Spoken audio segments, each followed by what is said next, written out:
Hello, my name is Caroline Dial, and I'm going to show you how to create a LibGuide so you'll be able to create a guide from a template, edit a guide, and add images and widgets to your guide. In this tutorial, I will be using LibGuides version 2.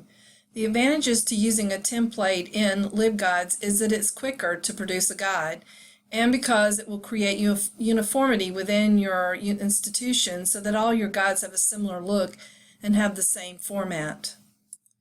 Now I'm on my college's LibGuides homepage. After you've signed in to LibGuides, click the LibGuides drop-down arrow menu to go to the LibGuides page. From the LibGuides dashboard, you go to the middle of the page to the LibGuide shortcuts and click Create a Guide. This will take you to a page called Create a New Guide.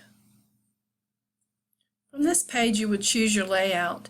We're not going to start fresh because we're going to start from a template, so we're going to go down to Layout for an existing guide, leave it on Local Guides, and these are my guides that I have created, but the one I'm looking for is called Template, and I'm going to select Template. Then, because I used a template, the guide name says Copy of a Template, but I'm going to name it Plagiarism. So I'll select Plagiarism, and then I'm going to give my guide a description. A description on your guide is usually 1 or 2 lines that are basically a definition or a reason for having the guide. Then you'll select your guide type. You can do general purpose or course or subject or topic. I'm going to pick topic because this particular topic that I'm on would not be used just in one class but in a lot of different classes. So I'm going to leave the group assignment the same. We don't use passwords, and then we're going to leave it on Share the Community. And now I'm going to click Create Guide.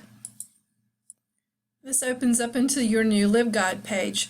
Notice the guide's title is already there and the description's already done for you. Now you can customize the template however you'd like. To start with, we want to change this sample text box here. To do that, we would click over here by the pencil, and a box would open. And it has sample box because this is my template. So we're going to remove that and add the word plagiarism. I'm going to leave the floating box in draft mode the same, and I'm going to hit Save, and you see it's changed that. Now I need to add text to my content box, so I'm going to click Add and Reorder drop-down box in the content box and select Rich Text. A pop-up box will appear that's similar to Word. In this box you can save changes or make changes in the font and the bold and italics. To comply with ADA regulations, Sanskrit font is automatically used in LibGuides. I already have the information I want to add to this box saved into Word. I'm going to copy in the information and paste it into the Word box. So I'm going to move to my Word document. I'm going to copy the part of the Word text that I want to include in my content box. Then I'm going to go back to my content box and paste it.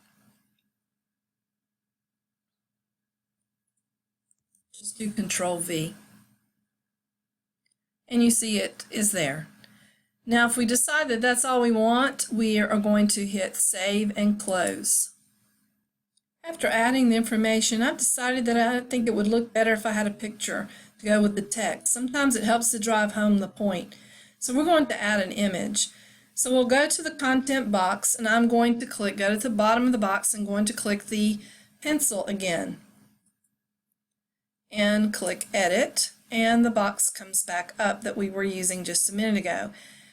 Wherever you have your cursor is where the image is going to go. So I've decided I don't want it at the top of the screen. I want it at the bottom of what I have to say. So I'm going to put my cursor here, and then I'm going to click on the icon that says Images. And I'm going to browse my server to find an image.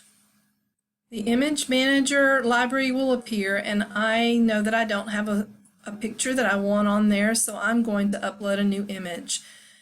So I'm going to click on Upload a New Image and go find it in my pictures. I have one picked out, so I'm going to open that one, and it's going to download into my image library, but it also is going to go into the square here for my image, and you see that it's good. The width and the height can be adjusted from here, or the alignment, but I'm going to leave it like it is and click OK, and it goes on to your at the bottom of your screen, and I'm going to hit Save and Close. Next, I want to add a widget. A widget is code that can be embedded into your site from another site that gives you a link to it. So I'm going to add a widget of a video to the center of this guide. So I'm going to just add it into the box below. So I'm going to add a box, and I have to give the box a name, which I'm going to name it Plagiarism Video. We'll keep it on standard and position at the bottom, and leave this all the same and click Save. So now I have a new content box. From the drop-down mark where we put in the bold text a minute ago, we are going to do a widget. So we're going to select Widget from there, and it gives us another screen, and we're going to name the widget. I've decided to name it Funny Plagiarism Video. And so we've got to go find the embedded code to make this come. So I know that there's one on YouTube that I'd like to use, and I've already found that one. So I'm going to the YouTube video. The video that I decided to use is being hosted by YouTube, so I'm going to copy the embedded code. So from here you go down to where it says embedded. Don't use the share one, but use embedded, and it gives you a long length code. There you copy the code. Then you go back to the LibGuides and to the square that was open, and now you're just going to paste it and leave it at the top, the position where I wanted it, and then I'm going to save it, and the video loads. And now your video is in the content box. This concludes our tutorial on LibGuides.